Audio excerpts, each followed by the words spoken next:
Sino? Apa pucung? Background itu bola. Step background. Ini malah ya.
It's 1100 hours.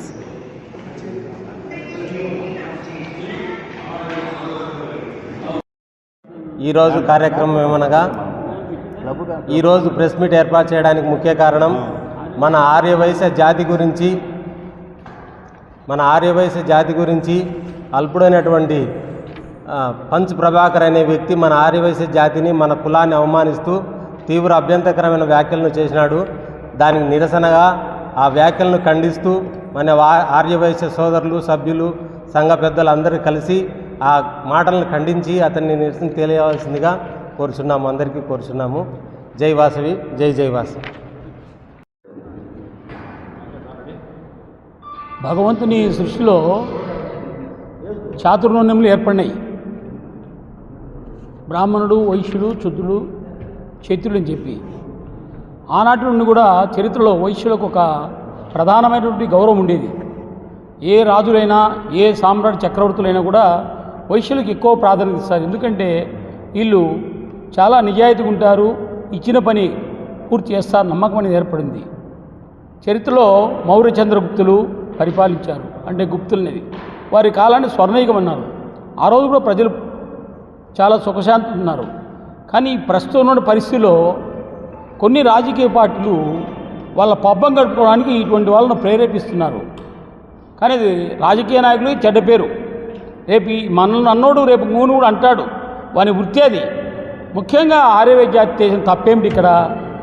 ఆనాడు నుండి నాడు కూడా స్వాతంత్రం సంపాదించడం కానీ ప్రత్యేక రాష్ట్రం సంపాదించడం కానీ అహింసాయుతంగా ఎవరికి ఇబ్బంది పెట్టకుండా బ్రిటిష్ గవర్నమెంట్ గడగడలాడిచి 200 సంవత్సరాల పరిపాలన బ్రిటిష్ గవర్నమెంట్ను అహింసా విధానంలో పారదోలిండ్రు. ఆ రోజు దేశమంతా కూడా ఆర్యవైశ్య జాతికి అంకితమై మహాత్మా గాంధీ వెంట అనుసరించి స్వాతంత్ర పోరాటం సంపాదించిన త్యాగి. ఈరోజు వారు సంపాదించిన త్యాగం ఫలితంగా మనమంతా స్వేచ్ఛా జీవితం ఉన్నది. రాజ్యాంగబద్ధంగా స్వేచ్ఛ హక్కు ఉంది. కానీ ఏదంటే అది మాట్లాడకూడదు, ఏది మాట్లాడాలా ఏది మాట్లాడకూడదని ఆలోచన చేసి ఇంకిత జ్ఞానం ఉన్నవాడు మాట్లాడి. నిజంగా అతను చెప్పాలంటే ఇంకిత జ్ఞానం లేని వ్యక్తి. అసలు నిజంగా అతను సంకర జాతికి సంబంధించిన వ్యక్తి అనిపిస్తుంది చెప్పాలంటే. ఎందుకంటే ఇటువంటి కులాన్ని తిట్టాల్సిన అవసరం ఏమొచ్చింది అనుకో. అది ఇప్పుడు ఎలక్షన్ కాదు, ఓట్లు లేవు, ఏం లేవు. ఎలాంటి అనవసరంగా ప్రశాంతంగా ఉన్నటువంటి పరిపాలన పరిస్థితిలో ఈ విధంగా దూషించడము చాలా హేయమైనది, మాకు కూడా చాలా బాధాకరము. మేము ప్రెస్ మీట్ చెప్పుకోవాల్సిన అత్యవసరమైన పరిస్థితి ఏర్పడింది. కారణం ఏమిటి? మీరు మీ పత్రికల ద్వారా మీడియా ద్వారా ఇది చాలా హేయమైన చర్యగా నీచమైన చర్యగా భావించి అటువంటి వ్యక్తి పైన ప్రభుత్వ పరంగా చర్య తీసుకోవాల్సిందిగా ప్రభుత్వానికి మీరు మా ద్వారా మీరు తెలియజేయాలా. ఇది ఎందుకంటే మీ బాధ్యత, మీడియా వారి యొక్క బాధ్యత అంటే చాలా ఎక్కువ. సమాజంలో ప్రతి విషయం మీడియా ద్వారా ప్రజలందరికీ తెలిసిపోతుంది. ప్రింట్ మీడియా కానీ ఎలక్ట్రిక్ మీడియా కానీ ఇవన్నీ మన సోషల్ మీడియా కూడా సోషల్ అనేది ఒకటి వచ్చింది. ఏది ఏమైనా కూడా ఇటువంటి ఒక జాతిని నిందించడం మంచిది కాదని చెప్పి ఈ ప్రతికాముగా మా విన్నపాన్ని ఆలకించి మీరు ప్రకటించవలసిందిగా మరీ మేము కోరుతున్నాము. దీనికి మీ అందరూ సహకరించవలసిగా చేస్తున్నాము. మీకు ధన్యవాదాలు. అందరికీ నమస్కారం. ఈరోజు కడప నగరంలో ఈ యొక్క Vasavi club international AVS VKSP Kadapa club ఆధ్వర్యంలో పత్రికా సమావేశం ఏర్పాటు చేయడం జరిగింది. నా పేరు పడుచూరి వెంకటేశ్వర్లు. ఆంధ్రప్రదేశ్ ఆర్యవైశ్య మహాసభ మాజీ పొలిటికల్ వైస్ చైర్మన్గా ఈ యొక్క ఏవిఎస్ వికేఎస్పి కడప క్లబ్కు వ్యవస్థాపక అధ్యక్షునిగా గౌరవ అధ్యక్షునిగా ఉన్నాను. అయితే ఈ మధ్యకాలంలో కర్నూలు పట్టణంలో తెలుగుదేశం పార్టీ మరియు వైఎస్ఆర్ కాంగ్రెస్ పార్టీ రాజకీయపరమైనటువంటి విమర్శల నేపథ్యంలో వారు విమర్శించుకుంటున్నారు. అంటే రాజకీయాల్లో ఏమవుతుందంటే పార్టీల పరంగా ఒకరికొకరు విమర్శించుకునే సందర్భంలో ఏదైనా ఒక పార్టీకి సంబంధించినటువంటి వ్యక్తులపైన వారు విమర్శించుకోవాలి తప్పక ఇందులో కులాలను లాగడం, మతాలను లాగడం, కుల గౌరవాన్ని కించపరచడం, మా యొక్క వర్గాన్ని కించపరిచే విధంగా మా సామాజిక వర్గం యొక్క వ్యాపారాలపైన, మా కులం పైన, మేము రాసేటటువంటి పద్దులపైన పంచు ప్రభాకర్ అంటే ఆలియాస్ ప్రభాకర్ రెడ్డి అనేటటువంటి వ్యక్తి ఒక పార్టీకి సంబంధించినటువంటి సోషల్ మీడియా యాక్టివిటీస్ అతను ఏం చేశాడంటే ఈ యొక్క ఆరోపణలు ఎదుర్కోలేక దుర్మార్గంగా మా కమ్యూనిటీ మీద, మా యొక్క కులం చేసేటటువంటి వ్యాపారాల మీద, మేము రాసేటటువంటి బుక్కుల మీద నీచమైనటువంటి అలిగేషన్ చేశాడు. అతను చేసిన 4 అలిగేషన్లకు సమాధానం చెప్పాలి. అతనితో పాటు రాష్ట్రంలో ఉన్నటువంటి ఏ ఒక్క ఊర కుక్క కూడా మా జాతిని కించపరచాలంటే, మా జాతి గొప్పతనమైంది, మా జాతి త్యాగమైంది, మేము రాసేటటువంటి పద్దులేంది అనేది సమాజం ఆలోచించాలనేటటువంటి విధానంతో మా యొక్క విధి విధానం, మా జాతి చేసినటువంటి, సమాజానికి చేసినటువంటి సేవ, ఈ దేశానికి, ఈ రాష్ట్రానికి మేము చేసినటువంటి సేవలు మీ ద్వారా పత్రికాముఖంగా సమాజానికి తెలియజేయాలనే ఉద్దేశంతో ఈరోజు పత్రికా సమావేశం ఏర్పాటు చేయడం జరిగింది. ముఖ్యంగా అతను గాడిద చేసే పని గాడిద, గుర్రం చేసే పని గుర్రం చేయాలన్నాడు. అంటే కులాలను ఉద్దేశించి ఏ కులం గాడిద పని చేయాలా, ఏ కులం గుర్రం పని చేయాలో అర్థం కాలే. మరి అతను ఒక రాజకీయ పార్టీ వేసిరేటటువంటి చిల్లర డబ్బులు తీసుకొని గాడిదలాగా పనిచేసేటటువంటి అతను గాడిద అవుతాడా, మేము గాడిద అవుతామా? మేము ఎప్పుడు కూడా 10 రూపాయల దాతృత్వాన్ని పెంచి సమాజంలో సేవ చేసే మేమెక్కడ, 10 రూపాయలు చిల్లరేస్తే ఎంగిలి మాటలు మాట్లాడే ఇతనెక్కడ? ఇతను ఆల్రెడీ ఒక వైశ్య సామాజిక వర్గమే కాదు, హైకోర్టు లాయర్లను, రాష్ట్ర ముఖ్యమంత్రిని, ఉప ముఖ్యమంత్రిని, అలాగే ముందున్నటువంటి జగన్మోహన్ రెడ్డి గారి యొక్క సోదరిని ఇష్టానురీతంగా అనుచిత పదాలు వాడాడు. కాబట్టి ఇతని మీద తక్షణమే చర్య తీసుకోవాలి రాష్ట్ర ప్రభుత్వం అని చెప్పేసి మేము కోరుకుంటున్నాం. అలాగే ఆర్య వైశ్య జాతి యొక్క లక్షణం పసిరిక పాముకు తక్కువ, పాముకు తక్కువ, వానపాముకు ఎక్కువ అన్నాడు. వాస్తవం ఇందులో. ఎందుకంటే మా ఆర్య వైశ్య జాతి వానపాముతో సమానం. ఎందుకంటే తను ఎంతలో ఉంటుందో అంతవరకే ఉండేవాళ్ళం తప్పక మీ మాదిరిగా నిలువెల్ల విషము మీ యొక్క శరీర వయవంలో జీర్ణించుకొని సమాజం మీద విషం కక్కి కులాలు, మతాలు, వర్గాల మధ్యన విచ్ఛిన్నకర విధానంతో ప్రకటించేటటువంటి వ్యక్తులం కాదు. మేము ఏ జాతి మీద విషం జిమ్మం, ఏ వర్గం మీద విషం జిమ్మం. మీరు మనుషులను చంపడం, ఆ ఆస్తులు లాక్కోవడం, దౌర్జన్యాలు చేయడం, దుర్మార్గాలు చేయడం, ఇలాంటి నీచమైన ఆరోపణలు చేయడం, వారి కుటుంబాలను మీరు వేధించడం, మీలో ఉన్నటువంటి విషాన్ని కక్కి పైచాచిక ఆనందాన్ని పొందడం, అలాంటి ఆనందం మేము పొందాం. అలాగే మా జాతి గురించి చెప్తున్నాడు. ఆ జాతి గురించి చెప్పడం అతను ఒక మాట చెప్పాలా. ఈ దేశం 1845 50 నుంచి 1947 వరకు దాదాపుగా 190 సంవత్సరాలు, దగ్గర 200 సంవత్సరాలు బ్రిటిష్ వాళ్ళు మన దేశాన్ని బానిసలుగా చేసుకొని మన దేశ పౌరులను వాళ్ళ ఇష్టానురీతిగా, అంటే భారతీయులు అంటే వారి కింద బానిసలుగా చేసి పరిపాలన సాగిస్తూ దుర్మార్గాన్ని కొనసాగిస్తుంటే ఎందరో మహనీయులు ఈ దేశ స్వాతంత్ర పోరాటంలో అసువులు బాసి, మనకు సుభాష్ చంద్రబోస్ కావచ్చు, అల్లూరి సీతారామరావు కావచ్చు, భగత్ సింగ్ కావచ్చు, రాణి రుద్రమదేవి కావచ్చు, ఎందరో మహనీయులు త్యాగం, యుద్ధాలు చేసిన ఒక మహాత్మా గాంధీజీ అహింసాయుత వాతావరణంతో మనకు స్వాతంత్రాన్ని తెచ్చి స్వేచ్ఛా వాయువులు అందించి ఈ దేశ ప్రజలకు స్వేచ్ఛగా పరిపాలన చేసేటటువంటి అవకాశాన్ని కల్పించాడు.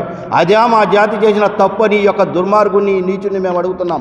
అంతేకాదు ఉమ్మడి మద్రాసు రాష్ట్రంలో అమరజీవి శ్రీ పొట్టి శ్రీరాములు గారు ఆర్థిక, రాజకీయ, సామాజిక, వ్యాపార, విద్య, వైద్య రంగాలతో పాటు అనేక రంగాల్లో తెలుగువారిని అవమానం చేస్తూ, తెలుగు ప్రజల పట్ల హేళనగా చేస్తూ, తెలుగువారిని తెలుగువారంటూ కించపరిచేటటువంటి విధానాన్ని నచ్చక మా భాషకు, మా జాతికి గౌరవాన్ని పెంచాలని మా తెలుగు రాష్ట్రం కోసం 58 రోజుల పాటు ఆమరణ నిరాహార దీక్ష చేసి అసూలు బాసిన మహనీయుడు శ్రీ పొట్టి శ్రీరాములు గారు.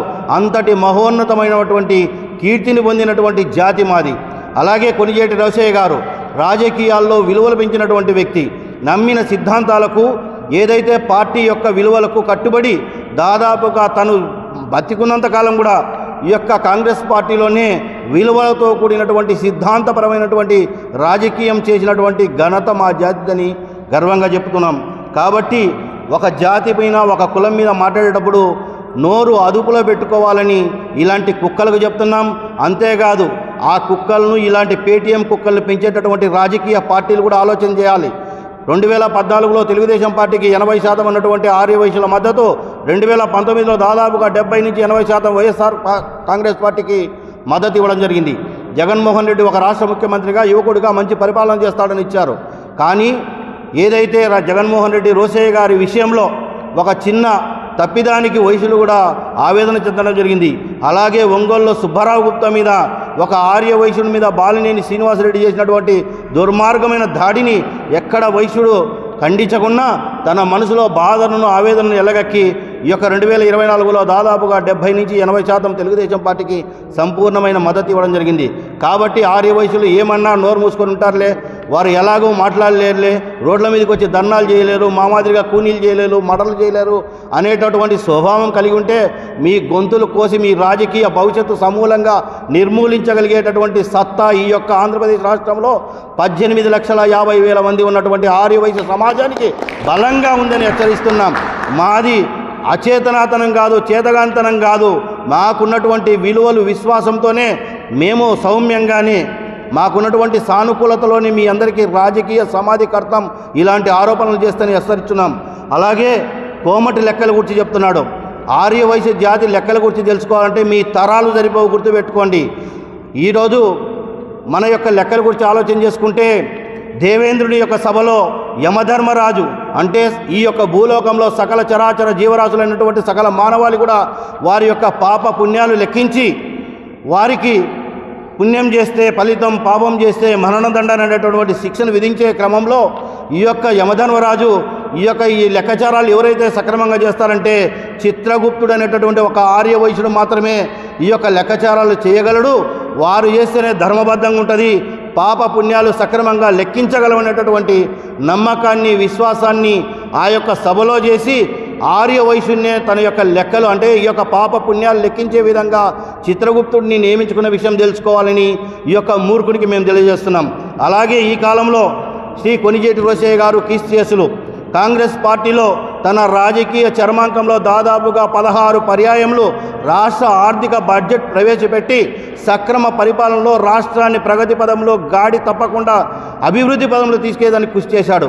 అంతెందుకు ఈ యొక్క ఏదైతే పేటీఎం కుక్క ఉన్నాడో ఈ పేటీఎం కుక్క పార్టీ అధ్యక్షుడైనటువంటి వైఎస్ జగన్మోహన్ రెడ్డి గారు, వారి తండ్రి అయినటువంటి రాజశేఖర రెడ్డి గారు ఇదే కొణిజేటి రోశయ్య గారిని 2 పర్యాయములు తన యొక్క పరిపాలనలో ఆర్థిక శాఖ మంత్రిగా అత్యున్నతమైనటువంటి గౌరవాన్ని ఇచ్చినటువంటి విషయాన్ని కూడా తెలియజేసుకోవాలి.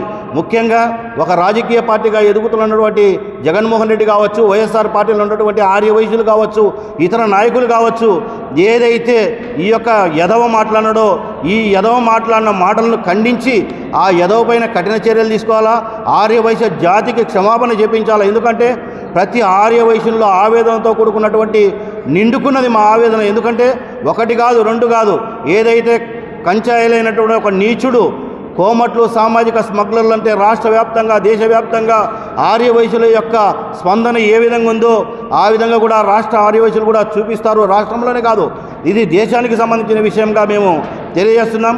అంతేకాదు కోమటి కులం గురించి మాట్లాడుతున్నాడు. మా కులం బ్రాహ్మణ, వైశ్య, క్షత్రియ, వెలమ, రెడ్డి, నాయుడు, చౌదరి, కమ్మ, కుమ్మరి, మంగలి, సాకలి ఇలా అనేక జాతుల్లో అగ్రకులాన అగ్రభాగాన ఉన్నటువంటి కులం మా కులం అని చెప్తున్నాం.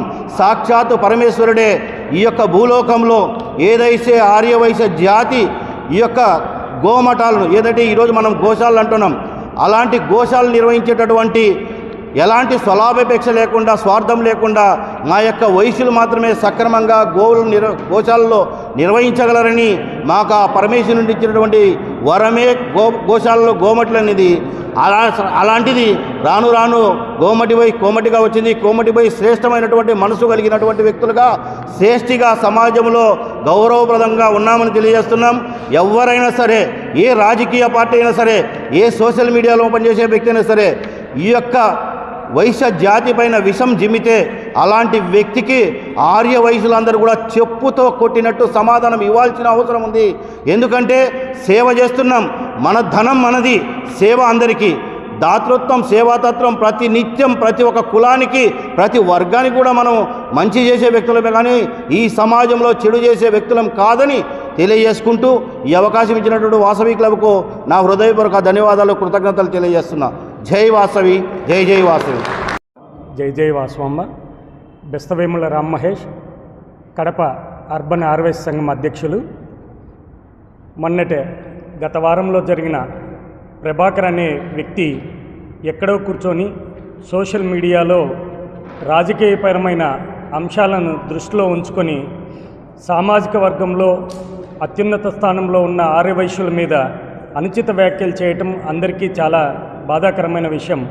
ఇలాంటి విషయాలు ఎక్కడ జరిగినా కూడా ఆర్యవైశ్య జాతి అంతా కూడా పూర్తి స్థాయిలో ఏకీభవించి ఒకే తాటిపైకి వచ్చి ఖండిస్తామని చెప్పి మీ మీడియా ముఖంగా చెబుతున్నాము. ఇదే కాకుండా తను ఆర్యవైశ్యులను ఉద్దేశించి పలు రకాలైన మాటల్ని పలు మార్లు వ్యంగ్యంగా మాట్లాడటం జరిగింది.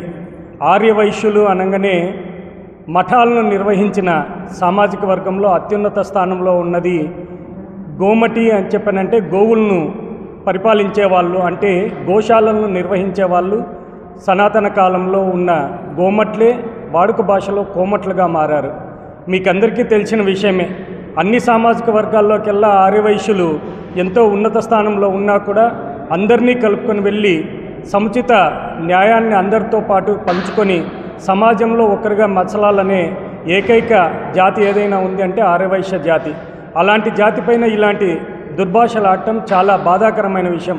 సనాతన సాంప్రదాయంలో కులాలకు మనము తావివ్వకుండా మనకి మతాలకే తావిస్తున్న తరుణంలో ఇలాంటి వ్యవస్థల వల్ల, ఇలాంటి బాధాకరమైన విషయాల వల్ల సమాజం అంతా కూడా సిగ్గుపడి బాధపడుతూ ఉంటుంది. కావున దీన్ని పోలీసు వారిని ఈ వీడియోనే సుమోటోగా తీసుకొని ఆర్యవైశ్య జాతి ద్వారా వారి మీద కేసులు పెట్టి వారిని కఠినంగా శిక్షించాలని చెప్పని, ఎక్కడున్నా కూడా బయటికి తీసుకొని రావాలని చెప్పని కడప జిల్లా ఆర్యవైశ్య సంఘం తరపున నేను కోరుతున్నాను. హరి ఓం. యాదాల వెంకటరమణయ్య, మాజీ ఆర్యవైశ్య సంఘం కార్యదర్శి. ఈరోజు ఈ సమావేశం ఏర్పాటు చేయడానికి ముఖ్య కారణం ఆర్యవైశ్యులను అతి నీచంగా మాట్లాడిన పంచు ప్రభాకర్ను ఖండిస్తూ మేము ఈరోజు ఈ సమావేశం ఏర్పాటు చేయడమైనది.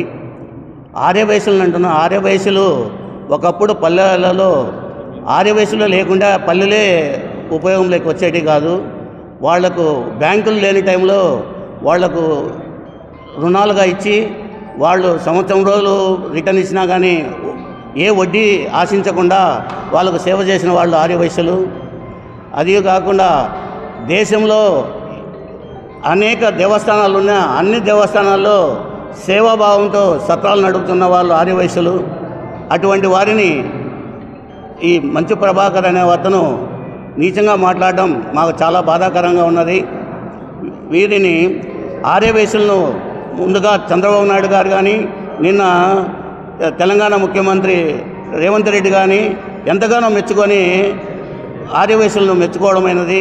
అటువంటి వారిని ఈ నీచుడు మాట్లాడటంతో మాకు చాలా బాధ కలిగినది. కావున మీరు పత్రికాముఖంగా ఇతన్ని ఖండించవలసిందిగా కోరుచున్నాం. జై వాసవాంబ. వాసవాంబ, జై వాసవాంబ. నా పేరు దేవతి శంకరయ్య, పారిశ్రామికవేత్తను నేను. ఆర్యవైశ్యుల్లో చిన్న దుకాణం నుంచి పారిశ్రామికవేత్త నుంచి వీళ్ళు ఆర్యవైశ్యులు లేకపోతే ఈ గవర్నమెంట్ ఉండదు, మీరు ఉండరు. ఎందుకంటే చిన్న దుకాణం నుంచి పెద్ద ఫ్యాక్టరీ వరకు ధైర్యంగా పెట్టేది ఒక ఆర్యవైశ్యుడే.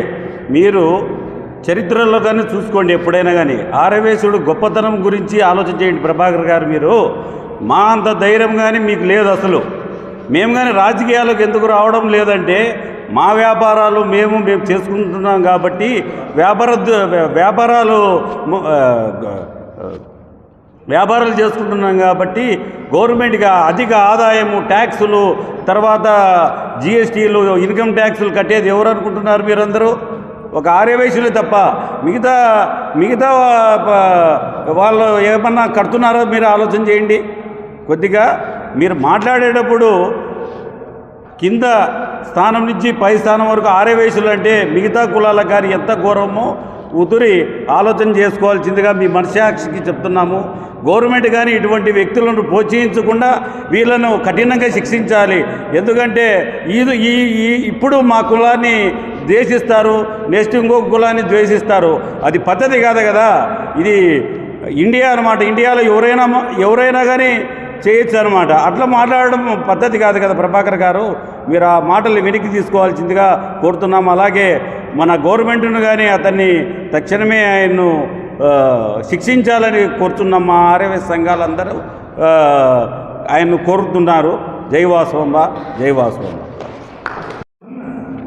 ప్రభాకర్ రెడ్డి గారు చేసిన వ్యాఖ్యల్లో అతని వయసు ఎంత, అతని పూర్వ వృత్తాంతం ఎంత, అతను ఒక రెడ్డిగా ఉండి ఒక పల్లెటూరు నుంచి వచ్చిన వాడు ఒక వైశ్య కులం నుంచి మాట్లాడడం ఎంత హాస్యాస్పదమో అతనికి ఏమాత్రం తెలియకుండా ఉంది. అప్పు ఇచ్చువాడు వైద్యుడు లేని ఊరంటూ ఉండడు. అప్పు ఇవ్వాలంటే ఒక వయసురికి కాకుండా ఎవరికైనా కూడా శక్తి ఉందా, ధైర్యం ఉందా? వీళ్ళు వయసులు ఎప్పుడు కూడా ధైర్యం చూపించకుండా వాళ్ళ అందరికీ ఉపయోగపడమే వైశ్య కులం యొక్క గొప్పతనం. వైశ్య కులం గొప్పతనం చెప్పాలంటే టోటల్గా భారతదేశం ఏర్పడాలంటే ఒక వైశ్యుని యొక్క సంఘీభావం వల్లనే భారతదేశం ఏర్పడింది. దాని తర్వాత ఆంధ్రప్రదేశ్ ఏర్పడాలంటే ఒక పొట్టి శ్రీరాములు గారి త్యాగం వల్లనే ఏర్పడింది. వైశ్య కులంలో ఇంత మంచి గొప్ప వ్యక్తులు ఉండగా ఆ వెధవ వైశ్య కులం నుంచి మాట్లాడడం చాలా హాస్యాస్పదం. తర్వాత లెక్కల గురించి చెప్పినప్పుడు వైశ్యుడు చేయని లెక్కాచారం ఏ కులం వాడైనా చేయగలుగుతాడా? ప్రతి ఒక్క కులం నందు సంఘాలు ఉన్నాయి, సత్రాలు ఉన్నాయి. ఏ సత్రమైనా వైశ్య కులం యొక్క సత్రము పరిపాలన మాదిరిగా జరుగుతూ ఉందా? నేను సభాపరంగా చెప్తున్నాను. ప్రభాకర్ రెడ్డి గారు ఇది వింటే నేరుగా నాతోనే మాట్లాడమని నేను మనవి చేస్తున్నా. లెక్కాచారాల విషయానికి వస్తే వైశ్య కులం వారు చేసినంత గొప్పగా ఎవరూ లెక్కాచారాలు చేయలేరు. దీనికి ఉదాహరణగా శ్రీ రోసయ్య గారు ఎన్నో మార్లు బడ్జెట్ను ప్రవేశపెట్టి ఆ మంచి ఆర్థిక మంత్రిగా వైఎస్ రాజశేఖర రెడ్డి గారి ప్రశంసలు అందుకున్నాడు. మన వైశ్య ప్రముఖులకు నేను విన్నవించుకోవడం ఏమంటే, ఒక అల్పుడు ఎవడో మన కులం మీద ఇంత దుష్ప్రచారం చేస్తే ఒక కడప నుంచి తప్ప ఏ సంఘం నుంచి కూడా ఒక ఉత్ప్రేరకం రాకుండా అందరూ మన్ను తిన్న పాముల వరకు మాదిరిగా ఉండడము చాలా హాస్యాస్పదమని సభాపదముగా నేను విన్నవించుకుంటున్నాను. జై వాసవి, జై జై వాసవి.